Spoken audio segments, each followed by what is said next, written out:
여러분 안녕하십니까? 대선 선거운동이 시작되자마자 국민의힘 안팎에서 1호 당원인 윤석열 전 대통령을 당에서 내보내고 연을 끊어야 한다는 목소리가 높아지고 있는데요. 하지만 김문수 대선 후보는 윤 전 대통령 출당은 생각해 본 적 없고 탈당 요구도 도리가 아니라며 분명히 선을 그었습니다. 또 비상계엄에 대한 잘못 인정과 사과를 두고선 애매모호한 입장을 내놨는데 당장 대선을 앞두고 있어서 복잡한 속내가 드러났다는 평가가 나옵니다.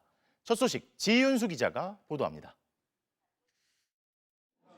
국민의힘 김문수 후보가 대통령직에서 파면당한 1호 당원 윤석열 전 대통령의 출당 조치를 검토한 적 없다고 밝혔습니다. 현재로서는 그런 것은 생각해 본 적이 없습니다. 계엄이라는 극단적인 방식으로 소통 문제를 해결할 수 없다고 본다며 비상계엄을 부정적으로 평가하면서도 윤 전 대통령과 인위적으로 거리를 두지 않겠다는 뜻을 분명히 한 겁니다. 당이 뽑은 대통령에게 탈당을 요구하는 건 도리가 아니라고도 거듭 못 박았습니다. 만약 윤석열 대통령께서 잘못한 점이 있다고 판단해서 탈당하라고 한다면 우리 당도 책임이 있습니다. 반면 김 후보가 당개혁을 당부하며 비상대책위원장으로 지명한 김용태 내정자는 국민 상식을 언급했습니다. 지명 이틀 만에 입장차가 드러난 셈입니다. 여러 가지 당내 컨센서스를 좀 도출해내서 국민 상식에 맞는 판단할 수 있도록 하겠습니다. 다만 김 내정자는 여러 가지 고민하고 있고 정식으로 비대위원장에 임명되면 설명할 수 있을 거라고 덧붙였습니다. 김문수 후보는 앞서 비상계엄에 대해 처음 죄송하다는 표현을 쓰며 사과했습니다. 공개 일정 도중 취재진 앞에서 말을 아끼다. 검토해서 논의를 해서 입장을 발표하겠습니다. 한 종합편성 채널과의 생방송 인터뷰에서 다시 질문이 나오자 처음 사과한 겁니다. 진심으로 이 계엄으로 인한 고통을 겪고 있는 국민들께 죄송스럽게 생각합니다. 다만 윤석열 정부 내각의 장관으로서 비상계엄 등 실정에 대한 게 아니라 계엄 이후 국민들이 겪는 어려움에 대한 사과였습니다. 지금 경제라든지 국내 정치도 어렵지만은 수출 또 외교 관계 많은 어려움이 있기 때문에 선거가 닥치자 중도층을 의식하면서도 정작 전통 지지층의 이탈을 우려해 윤 전 대통령과 적극적으로 거리를 두지 못하고 있다는 게 정치권의 대체적인 해석입니다. MBC 뉴스 지은수입니다. 앞서 보신 것처럼 국민의힘에선 비상계엄에 대한 사과와 윤석열 전 대통령의 거취를 두고 혼란이 계속되고 있습니다. 여기에 윤 전 대통령 출당에 민감하게 반응하는 지지층이 목소리를 높이면서 어정쩡한 상황이 이어지고 있는데요. 이렇게 국민의힘의 입장이 정리되지 않은 가운데 나온 김문수 후보의 발언을 두고 민주당은 표가 아쉬워서 영혼 없는 위장 사과를 한다며 깎아내렸습니다. 이기주 기자입니다. 국민의힘 부산시당 선대위 발대식. 친한계로 분류되는 조경태 의원이 당이 황골 탈퇴해야 한다며 윤석열 전 대통령의 출당과 제명 조치를 언급했습니다. 윤석열 전 대통령을 지금 당장 출당 제명시키는 것이 바람습니다.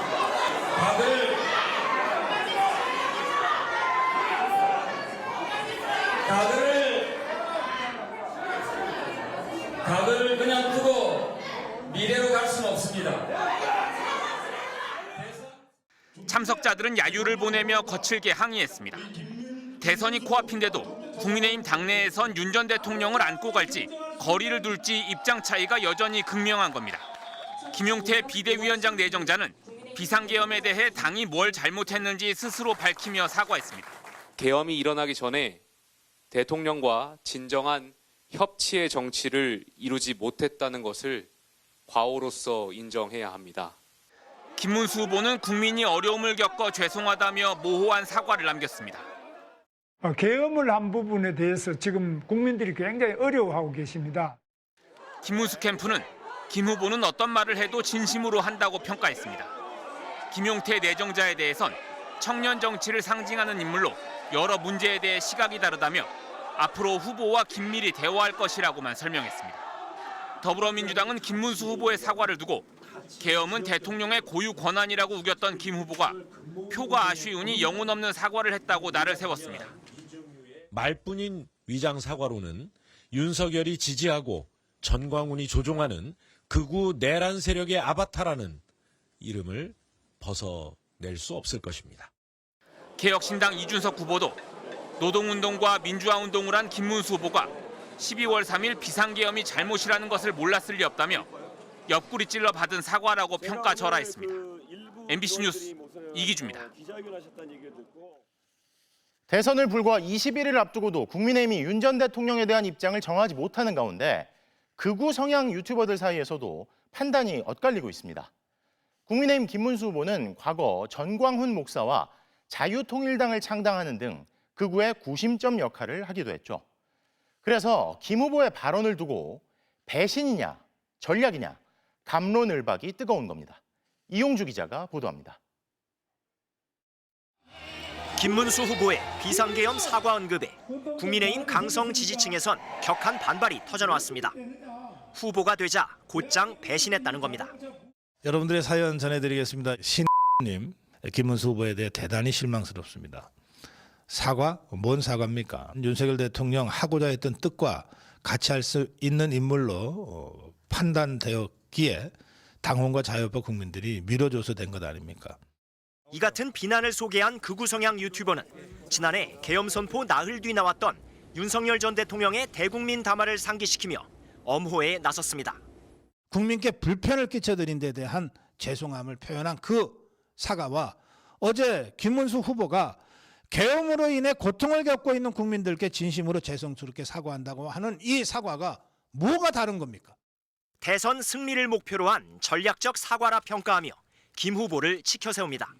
김문수가 변했다 이런데 그게 아니고 지금은 선거에 이겨야 되니까 이게 전략인 것입니다. 훗날 뜻을 이루기 위해 잠시 굴욕을 견딘다는 의미의 중국 고전 초한지의 고사를 인용하기도 합니다. 옛날에 한신이 동네 깡패들 바지가랑이 속으로 통과하듯이 그거 수치를 참지 못하고 욱했더라면 아마 대장군 한신은 없었을 것이다. 반면 전광훈 목사와 가까운 걸로 통하는 유튜버들은 어설픈 중도 확장에 나서지 말고 전 목사의 자유통일당과 합쳐 승리한 뒤 은혜를 잊지 말라고 주문합니다. 예우를 해야지. 그들의 노력을 인정을 해야지. 이거는 자유통일당이 꼭 해줬으면 좋겠다는 거. 그 분야 장관 주는 거지. 그 대신 김문수 만드는데 무심양면으로 도와라 하면 아주 화끈하게 도울 거예요. 이들은 또 계엄 사과 발언에 따른 당내 혼란이 지속되면 전통 지지층의 투표 열기에 찬물을 끼얹는 거라며 윤석열 지키기에 적극 나서라고 요구합니다. MBC 뉴스 이용주입니다.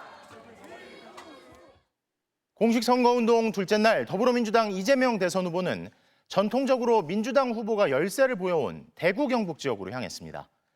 필요하면 쓰는 것이지 박정희 정책이면 어떻고 김대중 정책이면 어떻느냐면서 실용을 강조하며 보수 표심에 호소했는데요. 김정우 기자의 보도입니다. 공식 선거운동 둘째 날 이재명 대선 후보는 경북 구미에서 일정을 시작했습니다. 박정희 전 대통령의 고향입니다. 우리가 남이가 소리 안 해줍니까, 여러분? 제명이가 남이가! 이 후보는 박 전 대통령을 거론하며 실용주의 노선을 강조했습니다. 박정희 정책이면 어떻고 김대중 정책이면 어떻습니까? 필요하면 쓰는 거고 불필요하거나 비효율적이면 버리는 거죠. 박 전 대통령이 경부고속도로를 건설했듯이 자신은 전국의 재생에너지망을 구축하겠다는 에너지 고속도로 공약도 내놨습니다. 이재명 후보는 보수의 심장인 대구와 경북, 울산 등을 돌며 영남권 표심 잡기에 나섰습니다. 국민의힘을 겨냥해서는 보수를 참칭하는 반동 세력이라고 비판하면서 맹목적으로 정당을 지지하지 말고 신상 후보를 택해달라고 호소했습니다. 그들은 보수를 참칭하는 반동 세력이에요. 상식적인 보수적인 세력이 진보라고 불리고 있는 것입니다. 고양이는 쥐만 잘 잡으면 된다는 이른바 흑묘 백묘론도 꺼냈습니다. 제 신발에도 빨간색 들어있지 않습니까? 쥐만 잘 잡으면 되지. 뭐 까만 고양이면 어떻고 하얀 고양이면 어떻고. 실용주의 외교관을 설명할 때는 굴종 외교 논란이 일었던 본인 발언을 일부러 거론하면서 정면 돌파하겠다는 의지를 드러냈습니다. 중국에도 쎄쎄하고 대만에도 쎄쎄하고 다른 나라하고 잘 지내면 되지. 틀린 말 했습니까?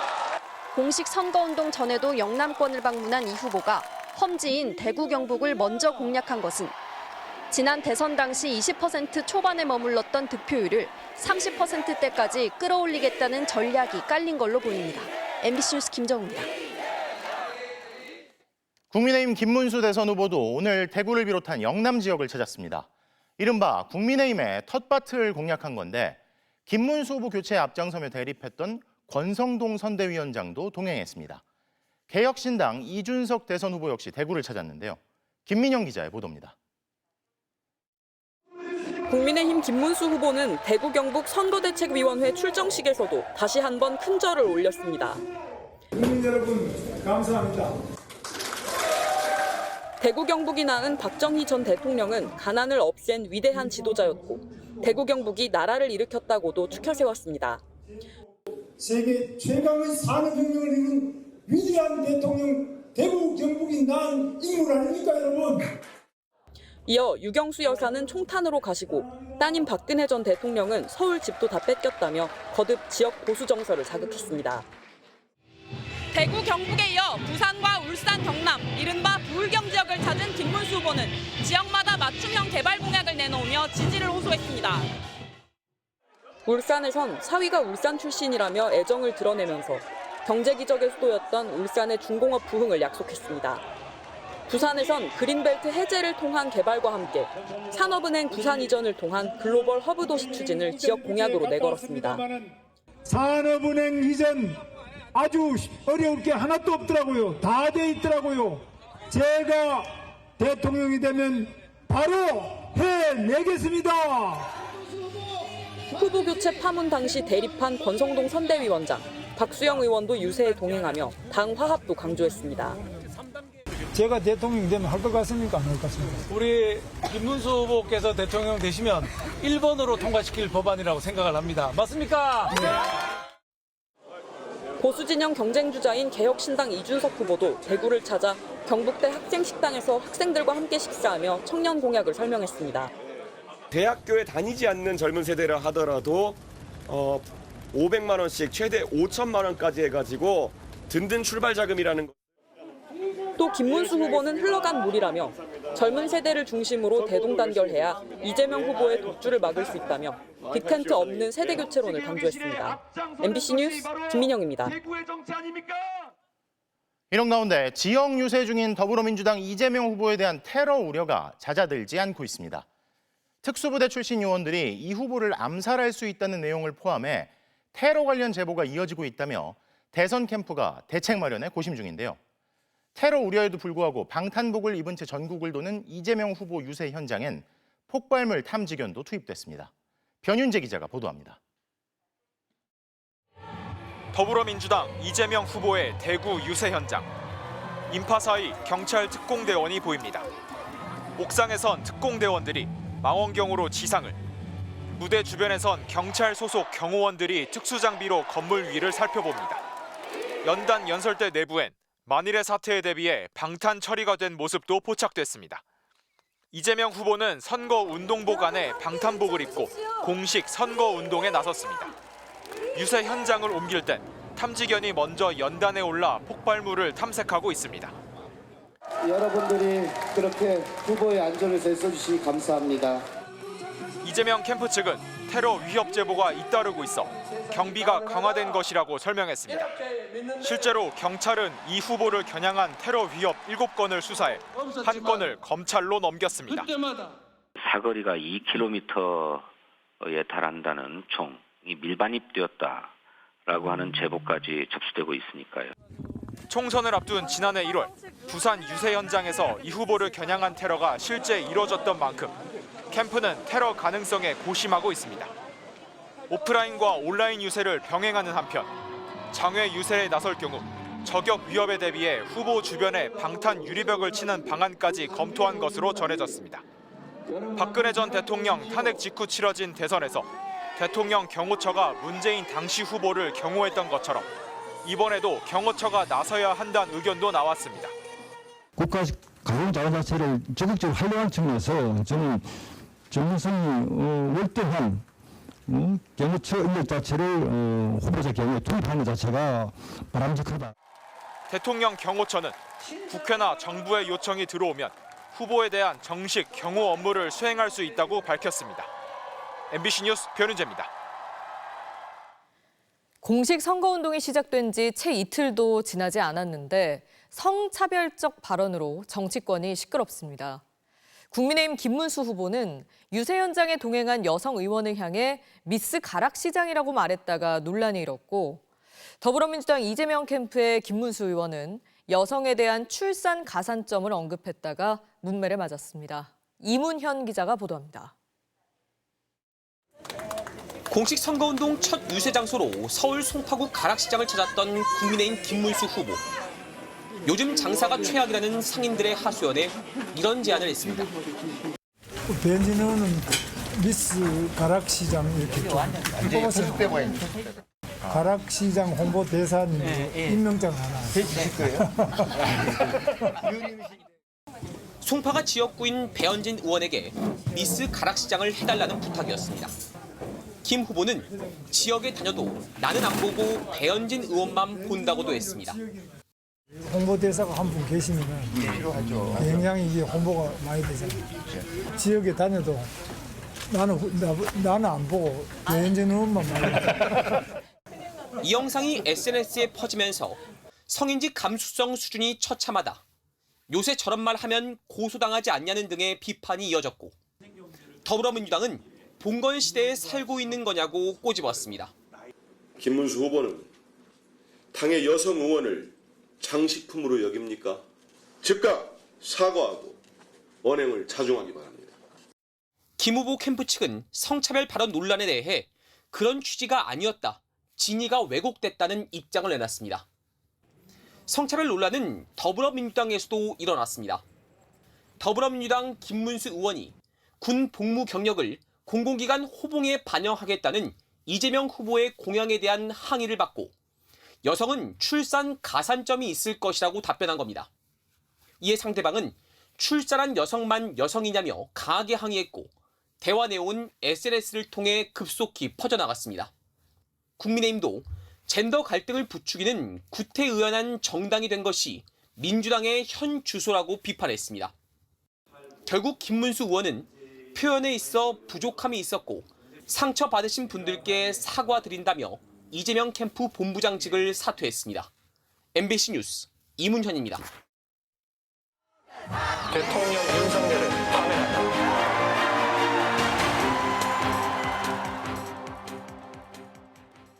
대선을 앞둔 정치권 소식, 오늘은 정치팀 고재민 기자와 알아보겠습니다. 자, 고재민 기자, 첫 번째 소식 볼까요? 나의 젊은 시절 박정희, 이재명, 김문수 두 후보 모두 박정희 전 대통령을 언급했나 보네요. 네, 공교롭게 자신의 젊은 시절을 같이 언급했는데 두 후보 발언부터 보시죠. 네. 늘 박정희 대통령은 반대를 많이 해서 쫓겨나고 잡혀가고 많이 보니까 제가 잘못했다는 걸 알았습니다. 당신의 무덤에 침을 뱉던 제가 이제 당신의 무덤에 꽃을 바칩니다. 참여해주겠습니다. 독재하고 군인을 동원해서 민주주의를 말살하는 아주 나쁜 사람이라고 생각했어요. 지금도 그건 사실이죠. 또 한편으로 보면 이 나라 산업화를 이끌어낸 공도 있는 것 아닙니까, 여러분? 네, 두 사람 다 독재자 박정희에 대해서는 부정적으로 회상했는데요. 다만 김문수 후보는 자신이 틀렸다면서 참회라는 표현까지 쓰면서 박 전 대통령을 완전히 재평가했다면, 이재명 후보는 박 전 대통령이 독재자인 건 맞지만 경제 성장만큼은 인정하자는 입장인 겁니다. 이 박정희 향수가 강한 대구 경북 지역에서 같은 듯 다른 박정희 마케팅이 펼쳐진 셈입니다. 네, 이 중에 어느 마케팅이 통했을지 표심의 변화도 지켜봐야겠네요. 자, 다음 볼까요? 하와이에서 온 화답. 홍준표 전 대구시장이 정계 은퇴를 선언하고 미국행을 택했는데도 오히려 언급이 많다는 얘기는 저희도 계속 하고 있는데, 하와이에서 어떤 화답이 온 겁니까? 네, 저희가 그 민주당 이재명 후보가 홍 전 시장에 대해서 낭만의 정치인이었다 이렇게 이야기하면서 돌아오면 막걸리 한잔 하자 이런 제안했다는 소식 전해드렸었는데 네. 오늘은 홍준표 전 시장 지지자들 일부가 이재명 후보 지지 선언을 했습니다. 이유를 한번 들어보시죠.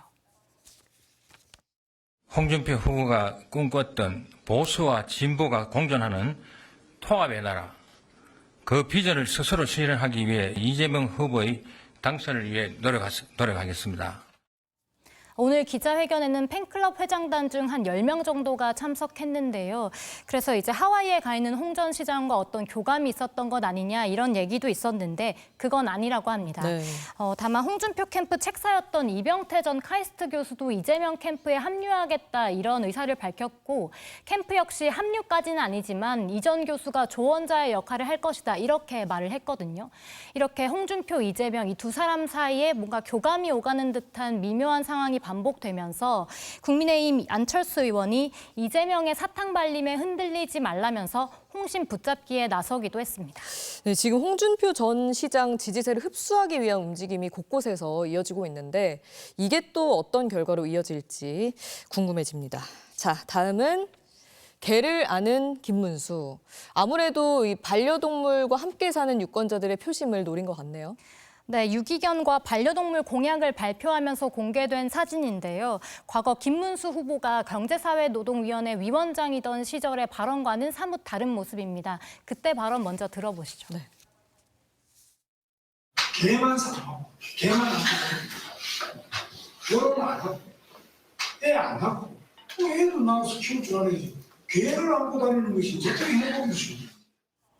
이 저출생 대책을 이야기하다 말고 반려동물을 키우는 청년 세대만 탓했다 이런 거센 비판을 받기도 했었는데 이번엔 유기견을 따뜻하게 안아줘야 한다면서 반려동물 공약을 내놓은 겁니다. 사실 김 후보는 지난 2012년에 그 반려동물을 키운 적이 있었거든요. 유기견을 입양해서 키웠는데 네. 이제 반려동물을 키우는 사람이 1,000만 명이 넘는 그런 시대다 보니 표심 잡기에 나선 걸로 보입니다. 네, 여기까지 듣겠습니다. 고재민 기자 잘 들었습니다.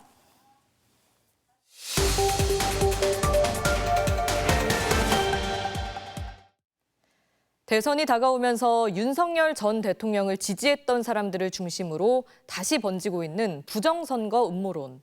어제는 사전투표에 대한 의혹들을 검증했는데요. 이뿐만 아니라 중국이 개입해 이번 대선을 조작할 수 있다는 의혹도 제기되고 있습니다. 과연 근거 있는 주장인지 팩트체크 선택 2025에서 남효정 기자가 검증해봤습니다.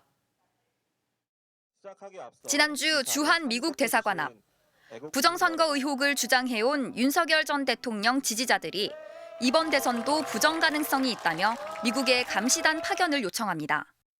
트럼프 미국 대통령께 우리나라 선거 감시단은 부정할 수 있으니까 미국에서 부정선거 막기 위해서 국제감시단을 보내달라고 요청하기 위해서 이들은 부정선거의 배후에 중국이 있다고 주장합니다. 선관위 뒤에는 누가 있는가? 중국의 선거 개입을 주장하는 이들은 그 근거로 우선 중국인이 투표에 참여해 여론을 조작할 수 있다고 주장합니다. 국내 거주 외국인의 선거권을 확인해봤습니다. 국내에서 장기간 거주한 외국인은 영주권을 취득한 뒤 3년이 지나면 해당 거주 지역의 지방선거에서 투표할 수 있습니다. 하지만 이는 지방선거에 국한된 것으로 대선과 총선에는 해당되지 않습니다. 국회의원 선거나 대통령 선거에서는 선거권 자체가 없거든요. 그래서 이번 대선에서도 외국인 분들은 투표에 참여하실 수가 없습니다. 부정선거론자들은 중국인이 개표에 참여해 선거 결과를 조작할 수 있다고 주장하기도 합니다. 그 근거로 지난 2020년 총선에서 서울 은평구 선관위의 개표 사무원으로 중국인 6명이 있었다는 의혹을 제기합니다. 다수의 중국인이 개표 사무원으로 일하면서 투표 용지를 집계하고 또 봉인된 투표함과 개표기를 관리한 사실이 드러났다고 언론이 폭로합니다. 확인 결과 중국인으로 지목된 6명 가운데 5명이 한국인이었고 1명은 중국 국적의 영주권자로 당시에는 개표 사무원의 국적을 제한하는 규정이 없어서 가능했습니다. 하지만 지난 2023년 선관위가 한국인만 개표 사무원으로 위촉하도록 규정을 바꿔 이번 대선에서는 외국인이 개표에 참여할 수 없습니다. 중국산 개표 장비나 와이파이를 통해 해킹당할 수 있다는 주장도 있습니다. 이번 대선에서 개표에 사용되는 투표지 분류기와 개수기를 확인해봤습니다. 모두 선관위 기준에 맞춰 국내 기업이 생산한 제품이었습니다. 조달청을 통해서 공개 경쟁 입찰을 하거든요. 이때 선정된 사업자도 국내 사업자였고 국가 표준에 맞춰서 제작한. 선거에 이용되는 전산망 역시 일반적으로 이용되는 인터넷망이 아닌 선관위 전용망으로 외부에서는 접근 자체가 어렵습니다.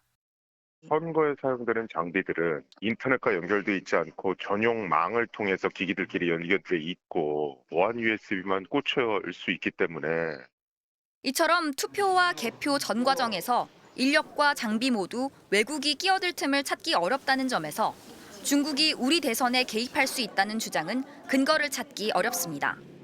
MBC 뉴스 남효정입니다. 윤석열 전 대통령은 어제 12.3 비상계엄 이후 처음으로 법원 앞 포토라인에 섰습니다. 하지만 역시나 위헌 위법적 비상계엄에 대한 반성과 사과 한마디 내놓지 않았죠. 과거 전직 대통령들은 어땠을까요? 수사기관과 법원의 첫 포토라인에 나왔던 전직 대통령들과 윤 전 대통령의 차이를 유서영 기자가 비교해봤습니다. 비상계엄 이후 처음 기자들의 질문을 받은 윤석열 전 대통령. 비상계엄 선포에 대해 사과하실 생각 있나요? 오전 오후 모두 4차례 법원을 드나들 때마다 질문이 이어졌지만 윤 전 대통령은 아무 말도 하지 않았습니다. 계엄에 대한 사과나 반성도 없었습니다. 비상계엄 선포 사과하실 생각 없으십니까? 윤 전 대통령이 별다른 입장을 밝히지 않는 이유를 묻자 변호인은 이렇게 답했습니다. 비상계엄을 정상적으로 행사한 것이 이게 언제로 이어지고 내란으로 지금 우율돼서 되고 있다.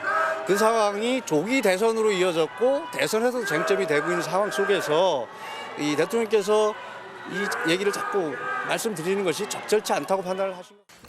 헌법재판소가 불법 비상계엄을 확인하며 파면 결정을 했는데도 내란 몰이란 주장을 반복하고 있는 겁니다. 전직 대통령들은 수사나 재판을 앞두고 적어도 국민들에게 머리는 숙였습니다. 국민 여러분들에게 죄송스럽다는 말씀을 드립니다. 국민 여러분께 송구스럽게 생각합니다. 면목이 없습니다. 30년 전에도 그랬습니다. 사과하지 않은 건 윤 전 대통령과 같은 내란 소개 혐의로 재판에 넘겨진 전두환 씨뿐이었습니다. 어떠한 조치에도 협조하지 않을 생각입니다. 윤 전 대통령은 최근 단결하면 승리할 수 있다며 같은 당 김문수 후보를 지지하는 메시지를 냈습니다. 자신의 파면 때문에 치러진 조기 대선인데도 사과 없이 지지층 단결만 호소한 겁니다. 파면으로 관저를 나왔을 때 이웃 주민들에겐 다 이기고 돌아온 거니까 걱정 마라. 어차피 5년 하나 3년 하나란 말도 했습니다. 법원이 공개 출석 방침을 이어간다면 윤 전 대통령은 오는 연말까지 일주일에 한 번 정도는 기자들의 질문을 피할 수 없는데 계속 침묵할지 관심이 쏠립니다. MBC 뉴스 유서연입니다. 무속인 건진법사를 통해 김건희 여사에게 선물을 건네며 청탁을 한 혐의로 검찰이 통일교 전 본부장을 입건해 수사하고 있습니다.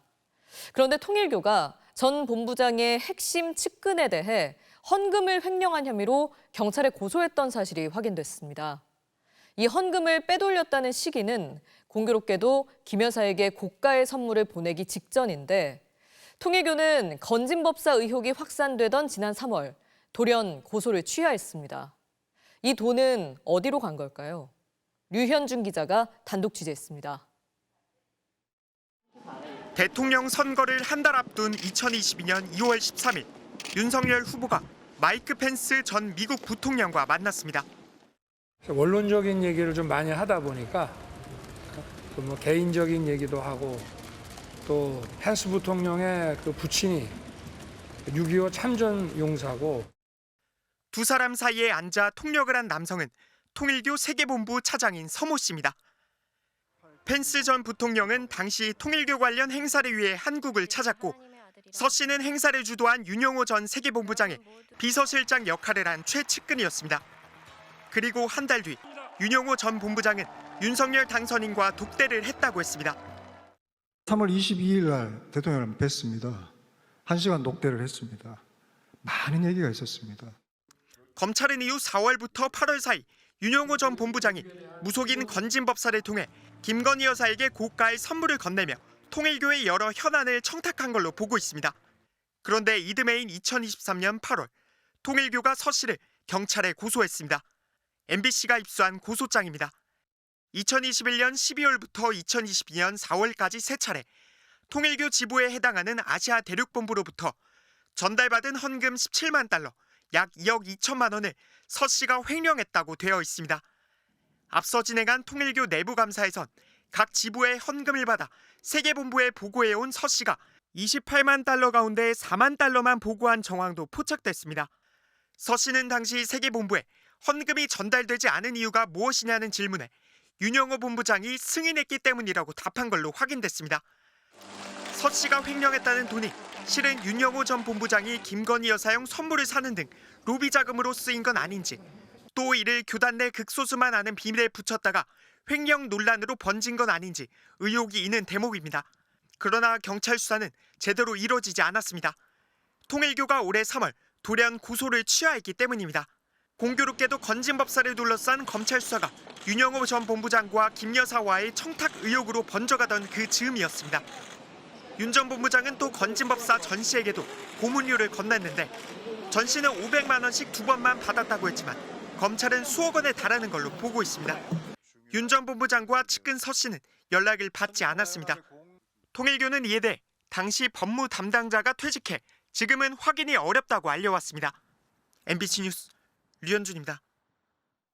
김건희 여사가 내일 검찰청에 나와 조사를 받으라는 검찰의 출석 요구에 응하기 어렵다는 사유서를 제출했습니다. 대선 국면과 맞물려 추측성 보도가 양산될 우려가 있다는 내용 등을 불출석 이유로 밝힌 것으로 전해졌습니다. 박솔립 기자입니다. 공천 개입 의혹을 받는 김건희 여사가 검찰에 불출석 사유서를 제출했습니다. 내일 검찰청사로 나와 공직선거법과 정치자금법 위반 관련 피의자 신분으로 조사를 받으라는 내용의 출석 요구서를 보냈는데 조사에 응하기 어렵다는 입장을 밝힌 겁니다. 불출석 사유서에는 대선 국면과 맞물려 특정 정당의 공천 개입 의혹에 대한 조사가 이루어질 경우 추측성 보도가 양산될 우려가 있다는 이유를 든 것으로 전해졌습니다. 또 조기 대선을 앞두고 이재명 민주당 대선 후보 재판들이 모두 연기됐고 문재인 전 대통령의 뇌물 혐의를 수사한 검찰이 대면 조사 없이 기소한 점도 언급한 것으로 알려졌습니다. 김 여사 건강이 좋지 않다는 이유도 든 것으로 전해졌습니다. 지난달 국회 청문회 증인 출석 요구에도 심신세약 등으로 외부 활동이 어렵다며 불출석 사유서를 냈습니다. 김 여사는 지난 대선 때 명태균 씨로부터 무상 여론조사를 받고 김영선 전 국민의힘 의원을 공천하는 데 개입한 혐의 등을 받고 있습니다. 당선인 이름 팔지 말고 그냥 미르라고 했어요. 지금. 검찰은 지난 2월부터 김 여사 측에 수차례 대면 조사 필요성을 전달하며 압박 수위를 높여왔습니다. 정당한 사유 없이 계속 불응하면 체포영장을 발부받는 방안도 검토하는 것으로 알려졌습니다. 검찰은 김 여사의 불출석 사유서를 검토한 뒤 다시 출석 날짜를 정해 통보할 것으로 보입니다. MBC 뉴스 박솔립입니다. 오늘 오전 수도권의 대형 물류센터에서 큰 화재가 발생해 178명이 긴급 대피했습니다. 헬기까지 동원됐지만 창고에 배터리를 비롯한 인화성 물질도 보관돼 있어서 진화가 어려웠습니다. 백승우 기자가 보도합니다. 검은 연기가 온 하늘을 뒤덮었습니다. 건물 위로 시뻘건 불길과 시커먼 연기가 맹렬히 솟아오릅니다. 오늘 오전 10시 반쯤 경기도 이천의 대형 물류센터에서 불이 났습니다. 불났다고 대피하라고 하길래 일단 밖으로 나갔는데 막 연기랑 불이 점점 커지더니 위에서 자재들도 차서 떨어져 내리고 유리창도 다 깨지고 막. 지하 1층, 지상 3층 규모의 연면적 8만여 제곱미터인 대형 물류창고에서 불이 나면서 178명이 대피했습니다. 창고 내부 근무 인원 모두가 대피한 것으로 알려졌지만 소방당국은 고립된 사람이 있을 수 있어 내부로 진입해 수색 작업을 벌였습니다. 지하 2층에서 일하는데 상대적으로 3층에서 불이 나가지고 냄새가 좀 나가지고 저희가 바로 대피를 했고 직원들 전부 다 바깥으로 차량까지 다 이동해가지고. 대형 화재에 한때 근처 소방서 8곳 이상의 장비와 인력을 동원하는 대응 2단계가 발령됐습니다. 제 뒤로 보시면 녹아내린 지붕 위로 소방대원이 물줄기를 연신 뿜어내고 있는데요. 지붕 아래 불길은 쉽게 잡히지 않고 있습니다. 헬기와 방수차, 고성능 화학차 등 장비 100여 대와 인력 300여 명이 투입돼 화재 발생 5시간 반 만인 오후 4시쯤 큰 불길을 잡았습니다. 소방당국은 가전제품이 보관돼 있던 창고 3층에서 처음 불이 난 것으로 추정하고 있습니다. 특히 리튬이온 배터리를 사용하는 무선 선풍기가 있던 곳에서 불이 나기 시작했다는 목격자들의 진술을 확보했습니다. 화재 신고자들이 스프링클러도 작동하지 않았다고 밝히면서 소방당국이 스프링클러 작동 여부에 대해서도 조사할 예정입니다. 물류창고에는 리튬 배터리를 포함해 화장지 등 가연성 물품이 보관돼 있어 진화에 어려움을 겪었습니다. 아무래도 내부에 열기, 발연물, 유독가스 이런 것이 복합적으로 있다 보니까 진입하는데 시간이 다소 걸리고 있습니다. 소방당국은 불길을 모두 잡는 대로 정확한 화재 원인과 피해 규모를 조사할 방침입니다. MBC 뉴스 백수입니다. 지난 2022년 굉음을 내며 달리던 자동차가 추락하면서 할머니가 운전하던 차에 타고 있던 손자가 숨지는 사고가 있었는데요. 급발진을 주장한 유족이 소송을 제기하며 차량 자체 결함을 입증하려 주행 재현 시험까지 했지만 1심에서 패소했습니다. 하지만 유족들은 이런 사고에서 소비자가 아닌 제조사가 입증 책임을 지게 하기 위해서라도 포기하지 않겠다는 입장을 밝혔는데요. 보도에 이하라 기자입니다. 지난 2022년 12월 강릉의 한 도로. 한 차량이 앞차를 들이받은 뒤 굉음을 내며 더 달리다 지하 통로로 추락합니다. 이 사고로 차량에 타고 있던 이도연 군이 숨졌고 운전자인 할머니는 크게 다쳤습니다. 차량 자체의 결함을 의심한 유족은 제조사를 상대로 9억 2천만 원 규모의 손해배상 청구 소송을 제기했습니다. 유족 측은 국내 최초로 실제 도로에서 주행 재현 시험을 하고 차량 전자제어 장치인 ECU 소프트웨어 전문가의 법정 증언도 받아냈습니다. 특히 이제 미국에서 이 ECU 소프트웨어 결함에 의해서 급발진이 발생을 한다 하는 거는 토요타 사례에서부터 쭉 인정이 되어 오고 우리나라만 완벽한 차를 만드는 거냐. 하지만 2년 반 만에 1심 선고 결과는 원고 패소였습니다. 재판부는 ECU 소프트웨어 결함으로 급발진이 발생했다는 유족 측 핵심 주장을 받아들이지 않았습니다. 또 급가속이 발생했을 때 자동 긴급제동 보조 시스템이 작동하지 않아 사고를 예방하지 못했다는 주장도 근거가 없다고 판단했습니다. 가속 페달을 제동 페달로 오인해 발생한 사고로 보인다고 판단한 겁니다. 경찰과 검찰 모두 운전자인 할머니를 무혐의로 결론 내렸지만 법원은 원고의 손을 들어주지 않았습니다. 유가족은 현행 제조물 책임법 아래에선 소비자로서 모든 걸 다해도 패소할 수밖에 없다며 반박했습니다. 사고의 원인이 제품 결함이라는 사실을 과학적 장비도 제조사 내부 정보도 갖지 못한 일반 국민이 증명해야 합니다. 유가족은 제조사가 결함 입증 책임을 지도록 제조물 책임법을 개정하기 위해 고등법원과 대법원까지 가더라도 포기하지 않겠다며 항소 의지를 밝혔습니다. MBC 뉴스 이하라입니다.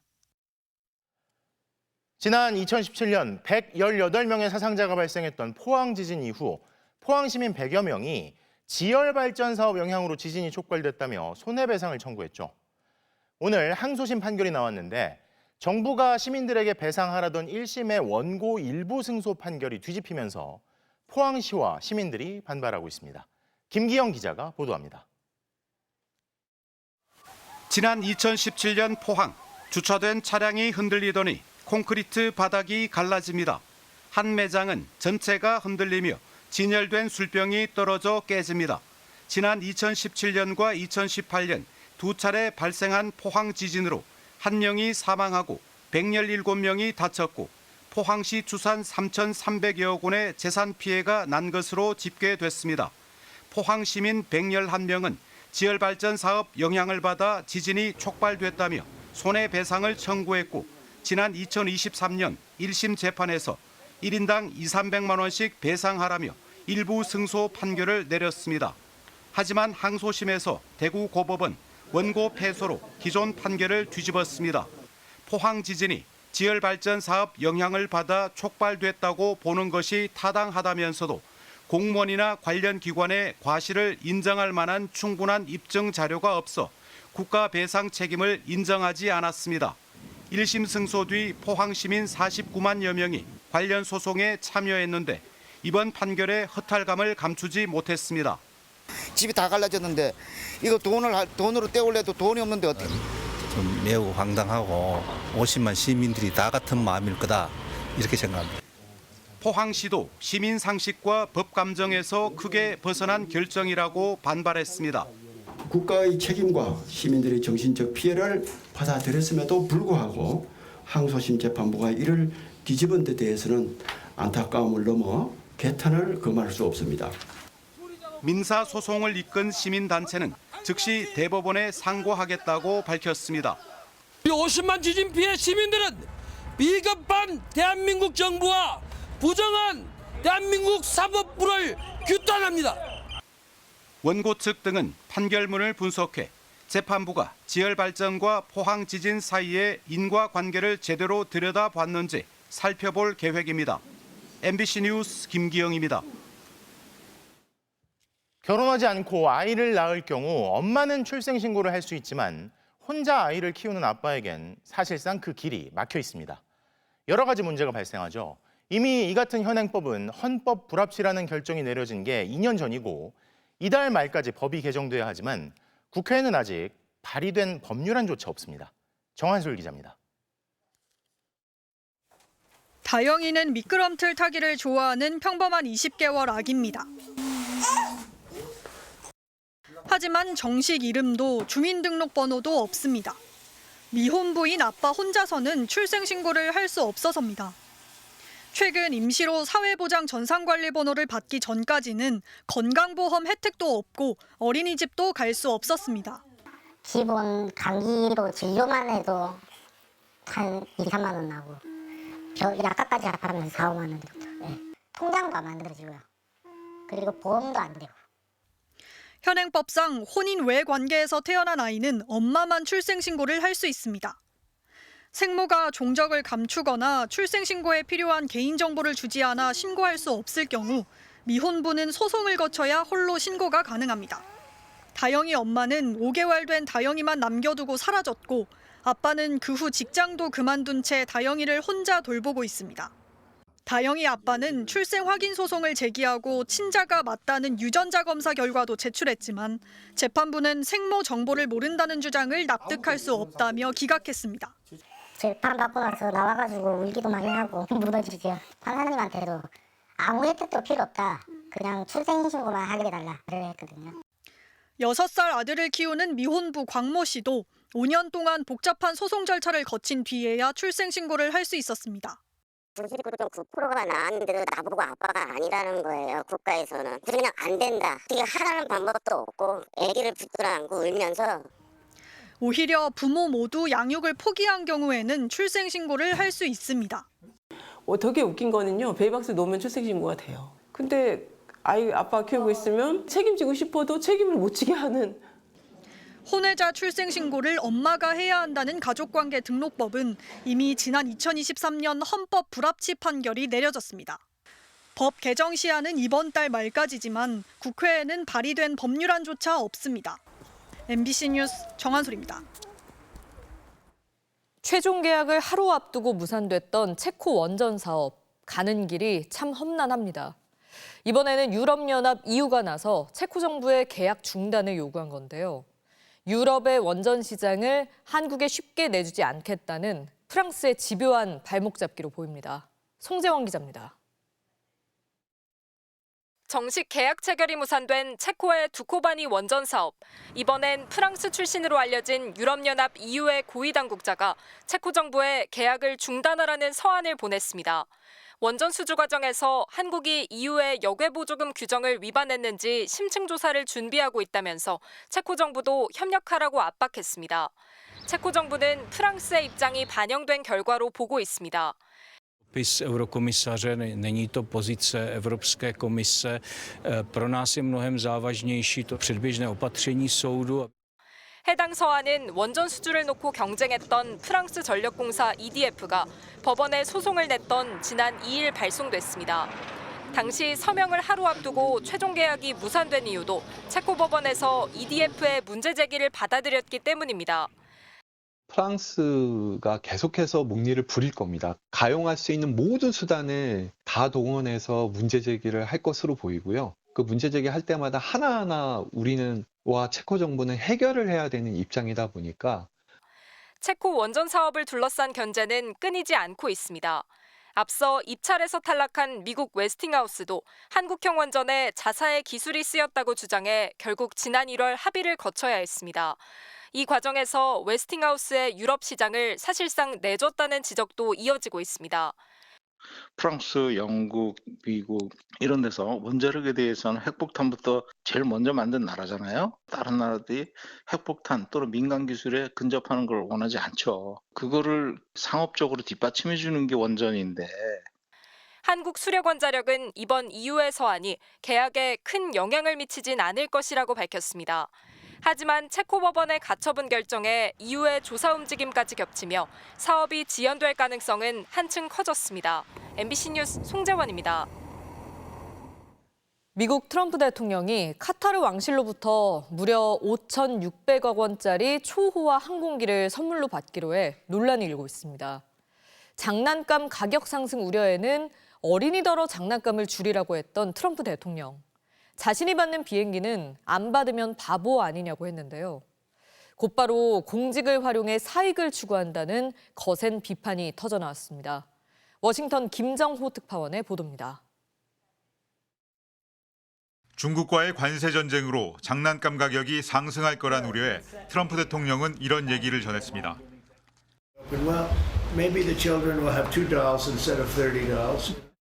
어린이들에게 욕심을 줄이라는 주문이었습니다. 워싱턴 DC 인근의 한 장난감 가게. 40년 역사의 이 상점 주인은 대통령의 말에 큰 상처를 받았습니다. They grew up their toys, so I think he just underestimates that, and he's wrong. No, I think he won 100 or more. I mean, he probably flooded with toys. 동심에는 절제를 요구했지만 트럼프 대통령은 욕망 앞에 과감했습니다. 카타르 왕실이 선물로 제안한 보잉 항공기를 받겠다고 했습니다. 하늘의 궁전으로 불리는 초호화 항공기로 2층으로 된 내부는 마루와 고급 카펫이 깔려 있고 빌트인 가구까지 완비됐습니다. 가격은 무려 5,600억 원에 달합니다. 재임 중엔 전용기로 쓰고 퇴임 후엔 트럼프 도서관 재단으로 넘기겠다며 문제될 게 없다고 강조했습니다. They're giving us a free jet. I could say no, don't give us. I want to pay you $1 billion or 400 million or whatever it is. Or I could say thank you very much. 백악관은 카타르 왕실이 대가 없이 준 선물이라고 했지만 공직을 활용한 사익 추구라는 비판이 곧바로 나왔습니다. 모종의 반대급부가 있는 명백한 뇌물이고 헌법 위반이라는 겁니다. His shameless self-enrichment is without equal in American history. You cannot think of another president who has been so brazen, so selfish. 개인 용도로는 절대 쓰지 않겠다고 했지만 합법과 불법의 경계를 넘나드는 대통령의 말의 무게는 떨어질 대로 떨어진 상황입니다. 워싱턴에서 MBC 뉴스 김정호입니다. 베르디와 푸치니가 초연을 올리고 칼라스와 파바로티가 노래한 곳. 세계 최고의 오페라 극장 라스칼라가 새 음악 감독으로 한국의 지휘자 정명훈을 맞이합니다. 아시아인이 음악 감독을 맡는 건 이 극장이 생긴 247년 만에 처음입니다. 임소정 기자입니다.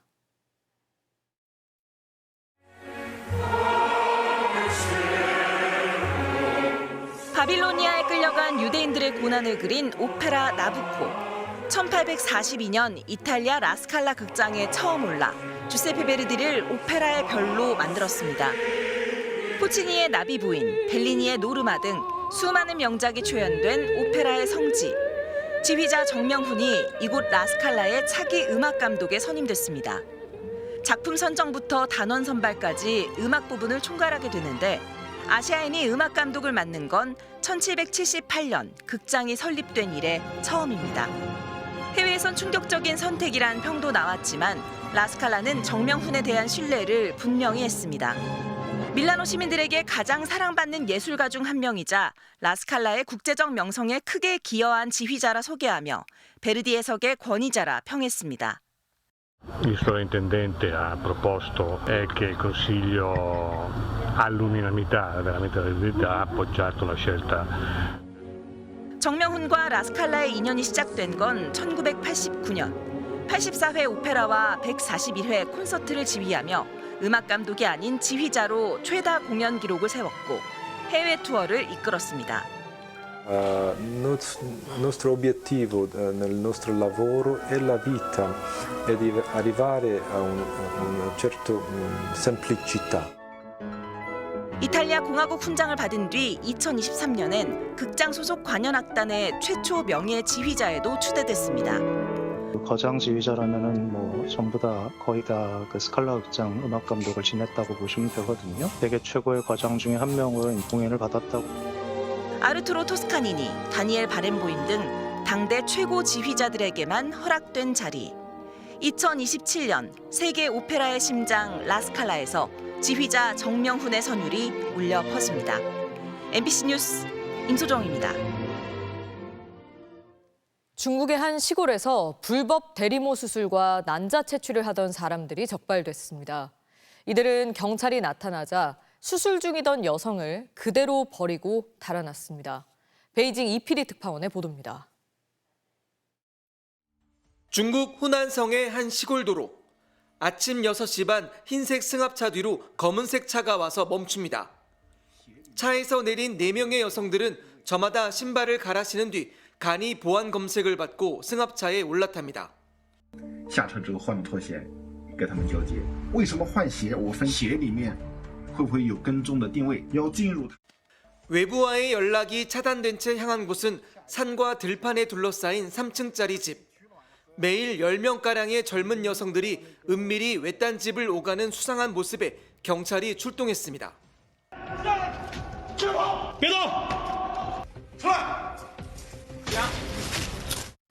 일부 직원들은 수술복과 장갑을 벗어던진 채 담을 넘어 도망쳤고 마취 상태로 수술대에 남아있던 여성은 구급차에 실려 병원으로 이송됐습니다. 집 안에서는 불법으로 대리모 배아 이식과 난자 채취 수술이 이뤄지고 있었습니다. 수술실에는 병원과 다를 바 없는 각종 장비들이 들어차 있고 병실에는 수술을 마친 여성들이 누워 있습니다.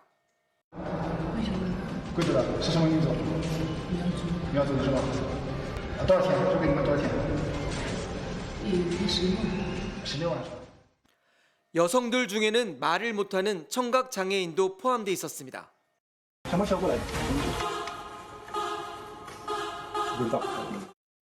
중국에선 불법 대리모 애선이 끊이지 않고 있습니다. 은밀하게 거래가 이뤄지면서 여성들의 건강을 위협하고 인신매매 등 범죄로 이어지고 있습니다. 최근에는 17살 소녀까지 대리모로 이용됐다는 폭로가 나와 중국 사회가 충격에 빠지기도 했습니다. 베이징에서 MBC 뉴스 이필입니다. 일본 오사카에서 열리고 있는 오사카 간사이 엑스포. 오늘의 주인공은 한국이었습니다. 한국 문화를 알리는 다양한 이벤트가 열렸는데요. 특히 10대에서 20대 젊은 관람객들의 반응이 뜨거웠다고 합니다. 오사카에서 신지영 특파원이 전합니다.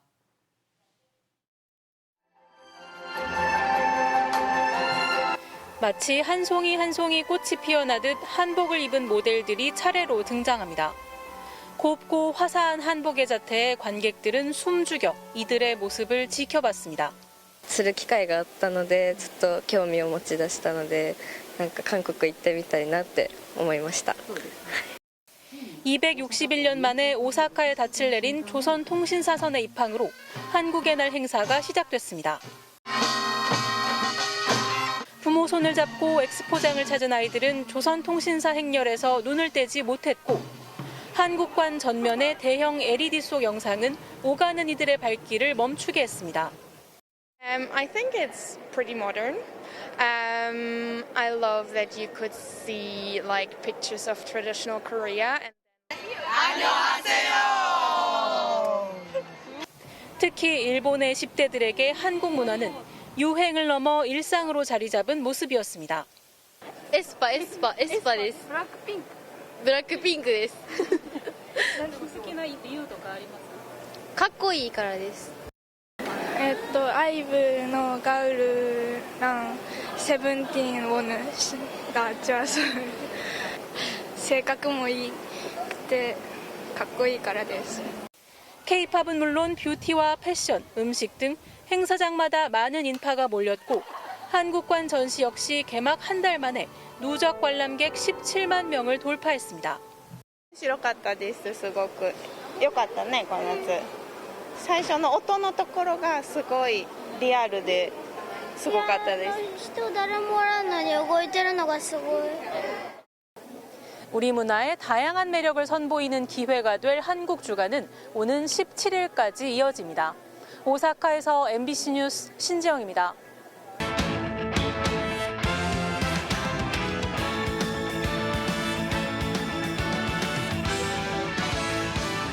화요일 밤 스포츠 뉴스입니다. 프로야구 SSG의 홈런 타자 최정 선수가 KBO 리그의 새 역사를 썼습니다. 통산 500번째 홈런을 기록하며 금자탑을 세웠는데요. 김태용 기자, 현재 상황 전해주시죠. 통산 499호 홈런을 기록 중이던 SSG 최정은 NC 라일리의 위력적인 투구에 막혀 앞서 두 타석에서 범타로 물러났습니다. 기다리던 홈런은 6회에 나왔습니다. 슬라이더를 받아쳐 왼쪽 담장을 넘기는 투런 아치를 그렸습니다. KBO 리그 최초로 통산 500번째 홈런. 대기록을 쓴 최정은 꽃다발과 함께 동료들의 뜨거운 축하를 받았고 홈구장인 랜더스 필드 벽면에 유일무이한 통산 500홈런이라는 새로운 역사가 새겨졌습니다. 한화 팬들은 홈구장을 가득 채워 홈과 원정을 포함해 15경기 연속 매진 신기록을 세웠습니다. 베테랑 류현진이 13연승 도전에 선봉에 섰는데요. 초반부터 완급 조절 대신 전력 투구를 펼친 류현진은 6이닝 동안 비자책 1실점을 기록한 뒤 마운드를 내려가 제 몫을 했습니다. 한화는 4회 최은성의 적시타로 선취점을 뽑았는데요. 7회 현재 1대1로 맞서 있습니다. 한화가 이번 두산과의 3연전을 모두 이긴다면 구단 역대 최다인 15연승 신기록을 세우게 됩니다. MBC 뉴스 김태훈입니다.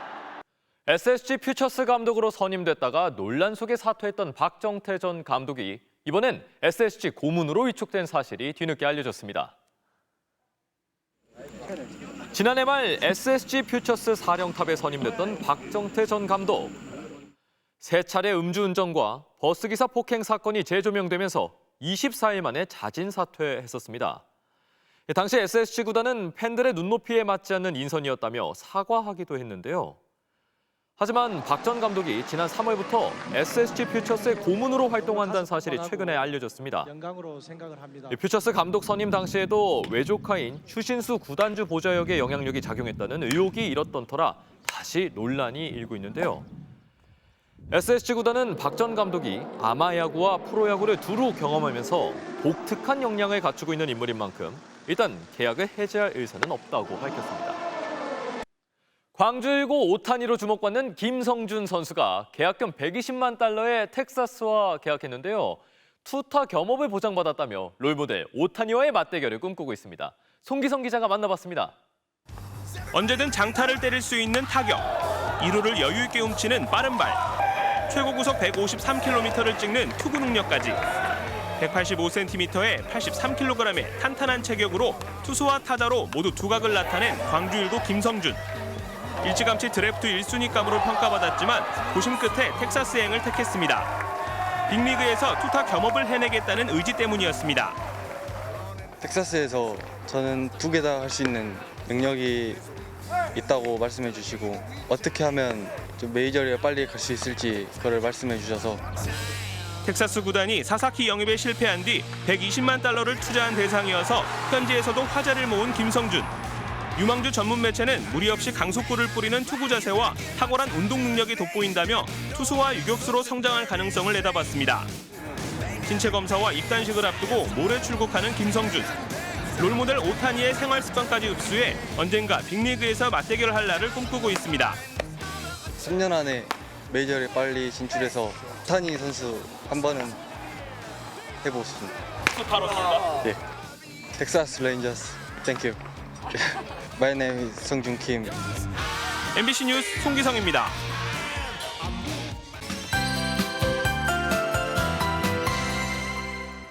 네, 오늘은 봄보다는 여름에 가까운 날씨를 보였습니다. 특히 동해안 지방은 30도 안팎까지 올라서 한여름처럼 더웠는데요. 강원도 삼척이 30.8도를 기록하며 가장 더웠고요. 강릉 송정해변에선 시민들이 그늘 아래 시원한 바닷바람을 맞으며 더위를 잠시 식히기도 했습니다. 남서풍이 지속적으로 유입되면서 내일도 낮더위는 계속되겠습니다. 지도에 주황색으로 표시된 대부분 지역이 초여름 기준인 25도를 웃돌 텐데요. 한낮에 서울의 기온이 26도, 영동 29도, 강릉과 경주는 28도까지 오르겠습니다. 또 전국적으로 자외선도 무척 강하겠습니다. 모레는 새벽부터 오후 사이 전국 대부분 지방에 비가 내리겠고요. 비가 내리면서 더위는 잠시 주춤하겠습니다. 비의 양은 중부지방에 5에서 20mm가량입니다. 내일 아침까지 남해안 지역은 짙은 안개가 끼겠고요. 중부 서해안과 영동 지방은 내일까지 강풍에 유의하셔야겠습니다.